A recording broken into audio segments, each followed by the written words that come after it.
Hey boys and girls, I hope you're all enjoying this week with e-learning. I know I am. It's so much fun learning all these cool new programs. I am going to share a book with you guys that goes along with some of our science that we're learning. A lot of us are going to be learning about plants and flowers and things like that. So I wanted to share the book by Carle, The Tiny Seed. Now some of you may have heard it already before, and that's awesome, but it's a really fun little story about a tiny seed. So let's listen. The Tiny Seed.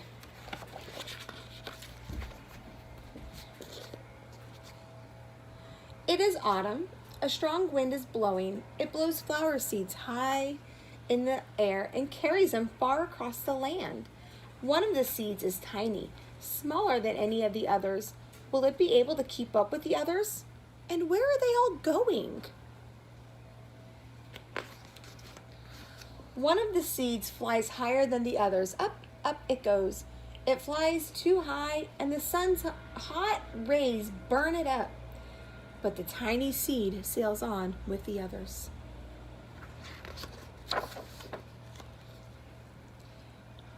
Another seed lands on a tall and icy on a tall and icy mountain. The ice never melts, and the seed cannot grow. The rest of the seeds fly on, but the tiny seed does not go as fast as the others. I have my dog Rex down here. He's listening to the story too. Now they fly over the ocean. One seed falls into the water and drowns. The others sail on with the wind, but the tiny seed does not go as high as the others.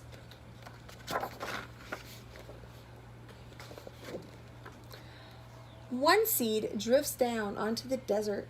It is hot and dry, and the seed cannot grow. Now the tiny seed is flying very low, but the wind pushes it on with the others.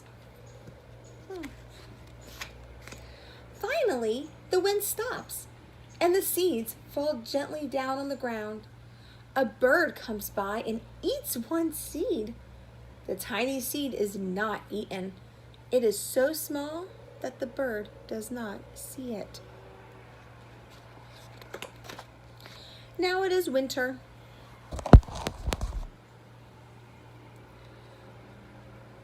After their long trip, the seeds settle down. They look just as if they are going to sleep in the earth.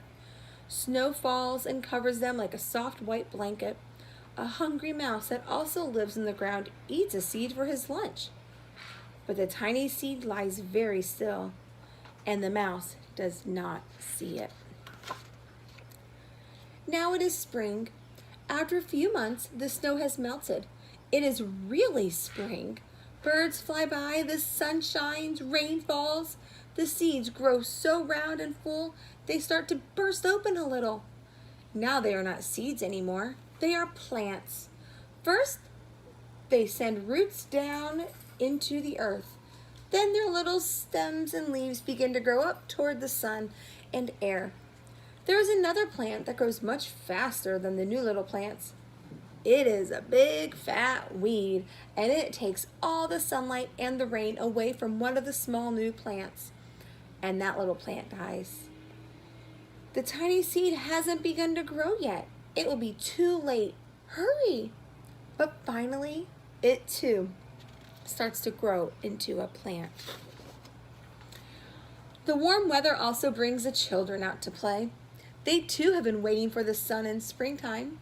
One child doesn't see the plants as he runs along and, oh, he breaks one. Now it cannot grow anymore. The tiny plant that grew from the tiny seed is growing fast, but its neighbor grows even faster. Before the tiny plant has 3 leaves, the other plant has 7. And look, a bud, and now even a flower. But what is happening? First, there are footsteps. Then a shadow looms over them. Then a hand reaches down and breaks off the flower. Rex, what do you think's going to happen? Rex is very into this story. A boy has picked the flower to give to a friend.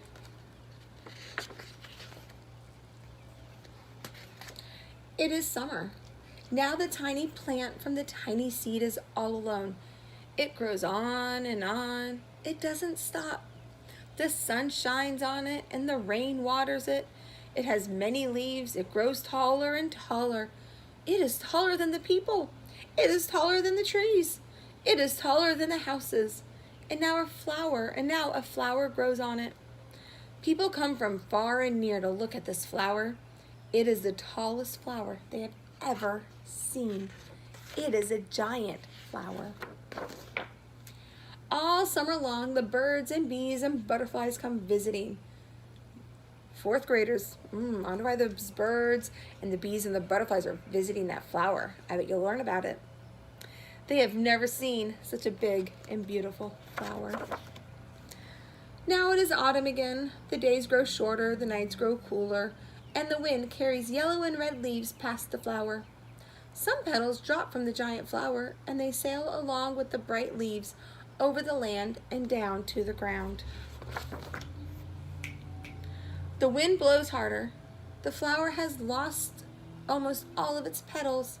It sways and bends away from the wind, but the wind grows stronger and shakes the flower. Once more the wind shakes the flower, and this time the flower's seed pod opens. Out come many tiny seeds that quickly sail far away on the wind. The end. Well, I hope you all enjoyed the book, The Tiny Seed. Carle writes a lot of awesome books about plants and animals and things like that. So keep your eye open for those books, maybe on Mayan, on different programs to listen to audiobooks. Just keep reading and practicing your math, of course. And stay tuned for more videos coming up from your favorite teachers. Bye!